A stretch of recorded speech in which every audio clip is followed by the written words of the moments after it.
Hi Life Groups, it is great to be with you on this The River of Life series. I've been enjoying it, my life group's been loving it, and I hope yours has as well. And I'm so excited and expectant for what God is going to do through this series. It's really just a word in season. So get on board, don't miss a Sunday, don't miss a life group. Just really bathe in what God has for you this year. So just this past Sunday, I was talking about Jacob wrestling by the river. And first of all, I was talking about the wrestle, referring to those difficult times where God is preparing us, where we're struggling and literally wrestling through what needs to be wrestled with. Secondly, I was talking about how Jacob's name got changed to Israel. And who's had a spiritual name change? I sure have. And thirdly, the walk. How do we walk forward once we've wrestled and been changed by the power of God? If you didn't get the message, you can find it on our church app or on our website. Get onto that. Don't miss one of our messages from this series. Today, however, I want to focus in on the Jordan River. And the Jordan River played an important role in both Old and New Testaments. It's known for being a fertile valley and an important landmark. And the first mention of the Jordan in the Bible is with Abram and Lot. And then secondly, again, at the Jordan with Jacob when he's wrestling at the fjord of Jabbok, which we just spoke about on Sunday. Elsewhere, the Jordan is crossed and is used as a place of baptism and as a place of provision. As we look at this important biblical river, I want us in our life groups to look at 3 different things that the Jordan River symbolizes and how we can apply them to our lives today. So let's look now at the river boundary. In the Bible, most references of the Jordan are linked to as a boundary. So phrases like beyond the Jordan, over the Jordan, on the other side of the Jordan, on this side of the Jordan. It symbolizes crossing from our old life into our new life.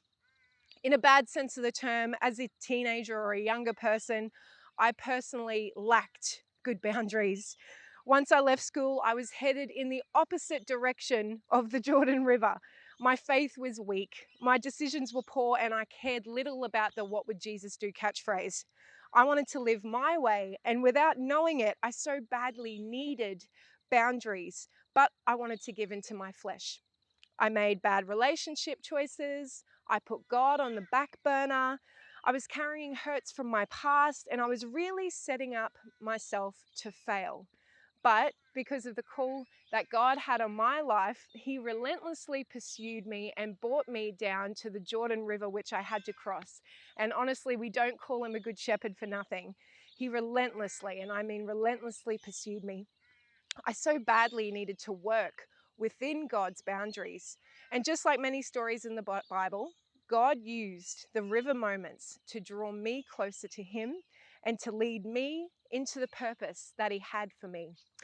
In Isaiah 53:6, it says, "All of us, like sheep, have gone astray. We have left God's path to follow our own. And yes, the Lord laid on Him the sins of us all." God's way is truly the best way. And I often praise God for my incredible times of heartache in the river. I see now why He led me down that path. So let's have some honest discussion now in our life groups. Can you recount a time where God led you down your own Jordan River? And following that, how has that impacted your life today? Pause this video here, have some honest discussion, and we'll be back in a tick.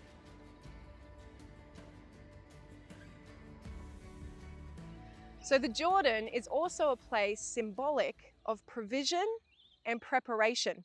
Elijah was miraculously fed by ravens down at the Jordan. He was transported into heaven shortly after he and Elisha went down to the Jordan. Naaman, the Syrian king, was miraculously healed of leprosy at the Jordan. John the Baptist began his ministry at the Jordan, and John the Baptist later baptized Jesus himself in the Jordan, which marked the start of Jesus' early ministry.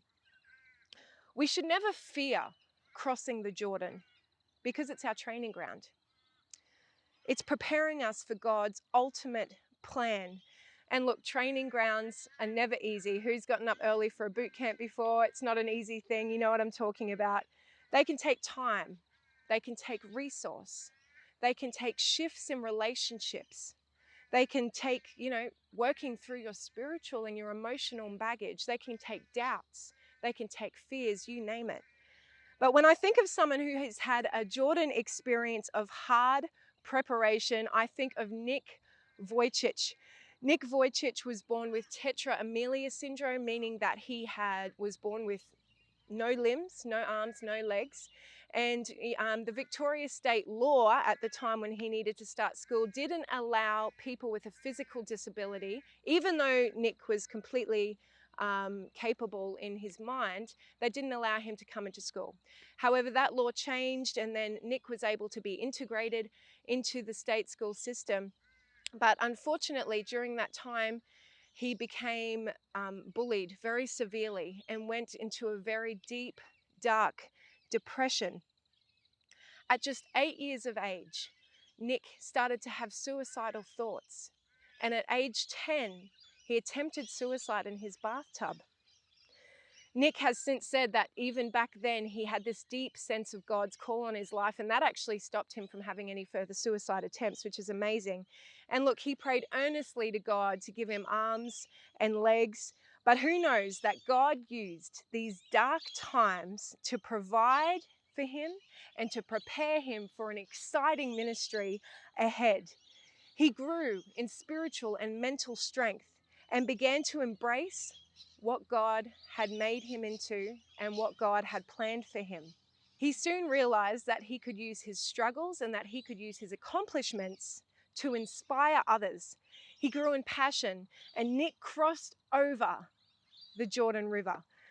God had used years of turmoil to provide for him and to prepare him, and he's now so grateful for his life. At age 17, he started speaking in a life group, just like what you're in right now. And furthermore, he then started the non-for-profit organization Life Without Limbs. Nick speaks all over the world, not only teaching school kids about having a good, godly attitude about themselves or going and encouraging prison inmates, you name it. He speaks to presidents. He speaks to leaders. He speaks to corporation owners. And though life seemed grim, God used the impossible to equip Nick for incredible things. Now look, we may not be able to relate to a life without limbs, but maybe you have been, or maybe you currently are, in a situation that seems hopeless. Continuing to seek God, to worship Him and trust Him to get you across the Jordan will give you that hope for a future. So let's have some discussion time now. How do you think God is preparing you right now for the future? Have a discussion, pause the video here. We'll see you soon. Because the Israelites made a difficult journey from Egypt into the Promised Land, the Jordan here also symbolizes freedom. The actual crossing was the final step from bondage into freedom, and it becomes a symbol of victory and deliverance, saying goodbye to slavery and hardship and entering into a new life of promise and hope. The symbolism of crossing the Jordan rivers does not end with salvation from sin and being born again. In daily life, us Christians will face difficulties. We'll experience doubt and struggle against sin. So we'll still cross many Jordans to come. But the Bible teaches that we may walk with confidence through them because we serve a God who is able to bring us into that freedom. After many years of habitual sin and wiring my brain against God's will, and also perhaps growing up with some wrong ideas about theology, it was safe to say that I had some issues. Issues that affected my relationship with God, issues that affected my relationship with my husband, and then also they followed me into my areas of ministry when I became a pastor.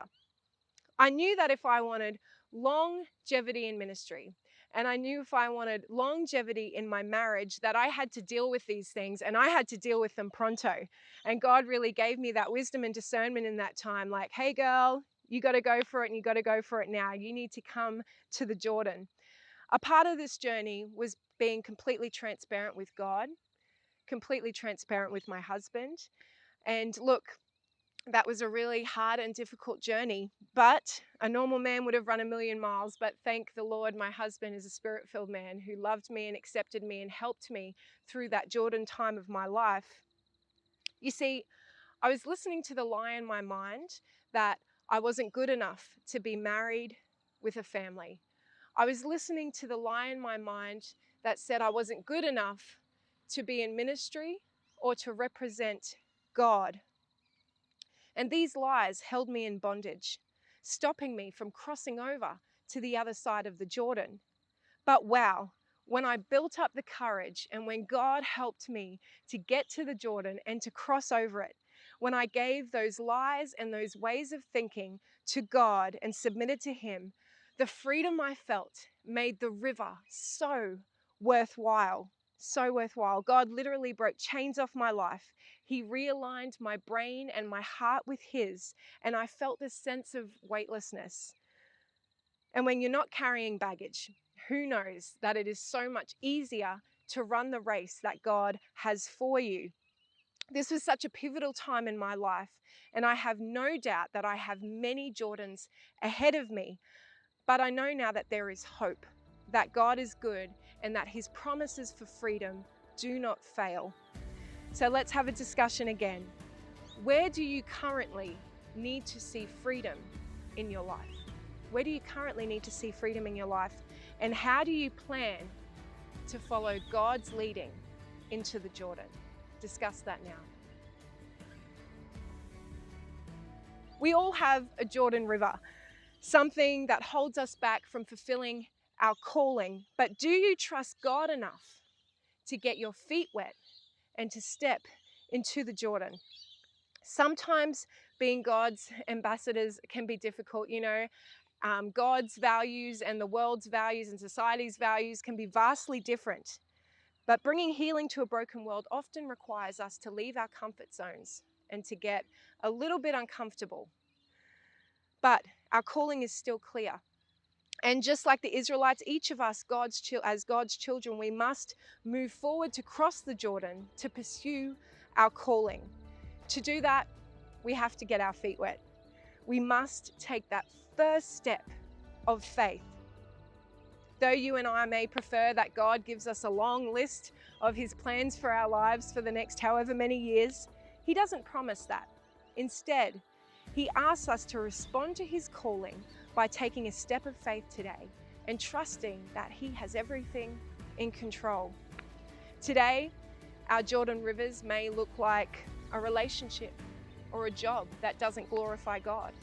For others, it could be an addiction or fear of the unknown. But no matter what barriers we face, each of us must make a decision. Will we trust that God controls everything, including the obstacles and fears ahead of us? Will we step out in faith, or will we stay on the other side of the Jordan and miss an opportunity to feel God's incredible power in our lives? I love that life groups give an opportunity for heart-to-heart discussion, for accountability, for support, and for prayer. So we're going to come into a time of prayer now for each other. Prayer that we would cross over that Jordan and walk into the great freedom that God has for us. I love you, church. See you on Sunday.